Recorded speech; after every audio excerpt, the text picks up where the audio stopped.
Hello, thanks for tuning in to check out my new video of this lighthouse. And I wanted to start showing you the sketch and how I created that skies, but apparently I didn't press the record button, so I missed that whole section.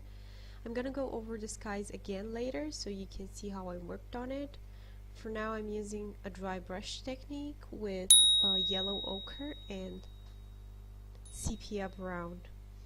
I got the new Schmincke tubes set, and I'm using that watercolor for this painting. So if you don't have the exact colors, you can always switch them with something similar that you have in your palette. I'm working on a sky now, and I pre-wetted the area. After that I'm using a mix of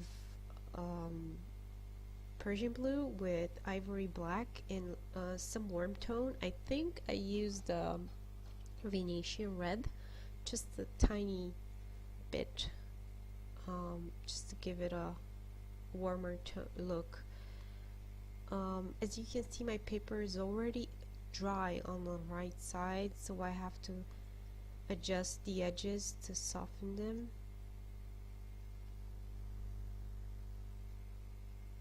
You can always achieve a good result after the paper is dry if your brush is not too wet. So you always need a rag or a towel so you can have a pretty damp brush when you are working with the edges. I'm doing that to avoid the blooms. I generally don't like to have blooms on my paper. Sometimes it works very well. I just don't like to work with blooms. I already have one, if you can see, on the top of that hill. I already have a bloom, so I'm trying to correct it now. I'm just putting water and using an old brush which is rougher, still a Princeton old brush, and I'm rubbing that area to dilute the edges.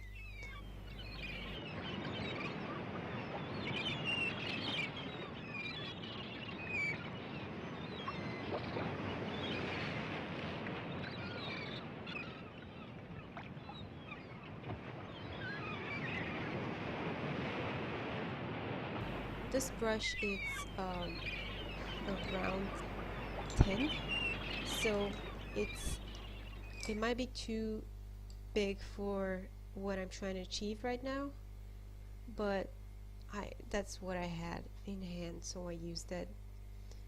Small details can be added now, as long as you don't touch other wet areas. You should be fine. And I'm trying to do a small pattern at the top of the tower.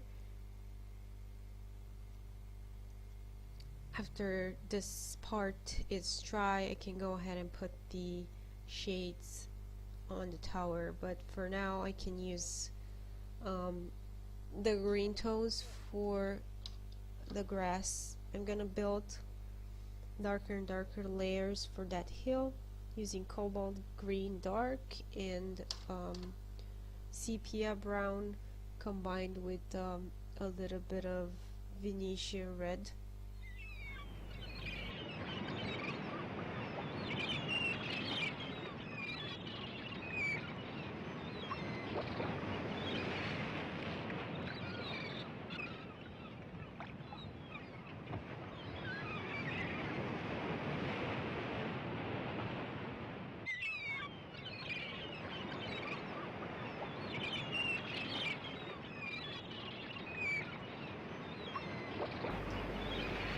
As long as you know the rule, if you go further away, your colors have to be less saturated and have more blue in them.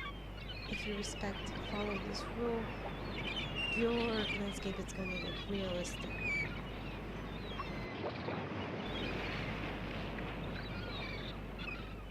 I'm trying to soften some areas in the foreground, make it look foggy and blurred out by the heavy clouds.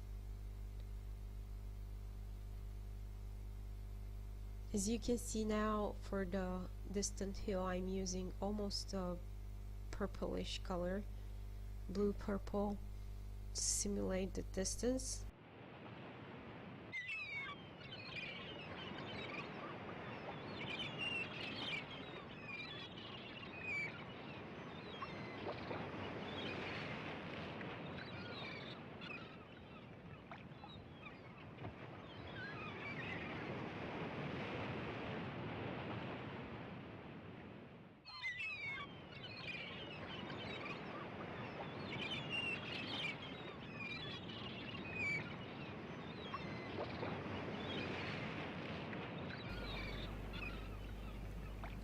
Now that the tower is completely dry, we can go ahead and add more shade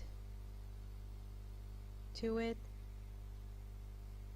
So the light is coming from the back of the tower. That means that darkest area is gonna be right in the middle, and it's gonna show lighter towards the edges. I'm trying to wipe that area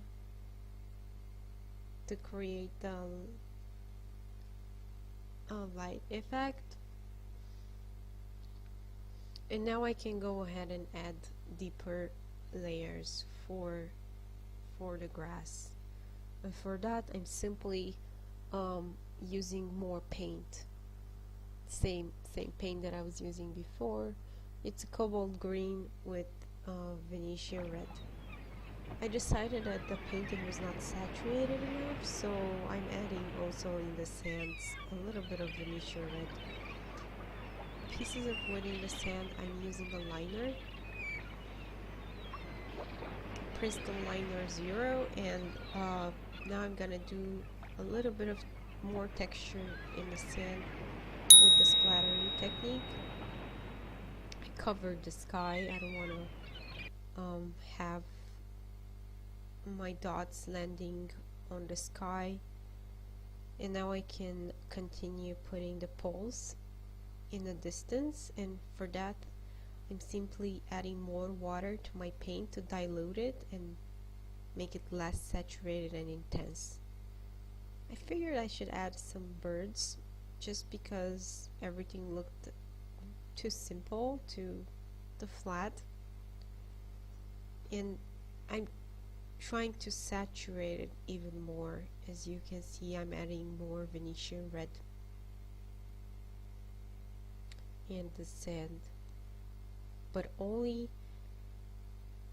where the sand is very close to us, to the observer.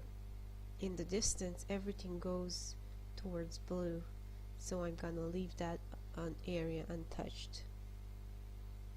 It's time for the final signature, and I hope you guys liked it and you learned something new in this painting. Thank you very much for watching my video, and please like and subscribe if you'd like to see more videos like this. And please, if you have any other painting tutorial ideas, write them below and I'll try to make my videos so I can accommodate your requests. Thank you so much. Bye bye.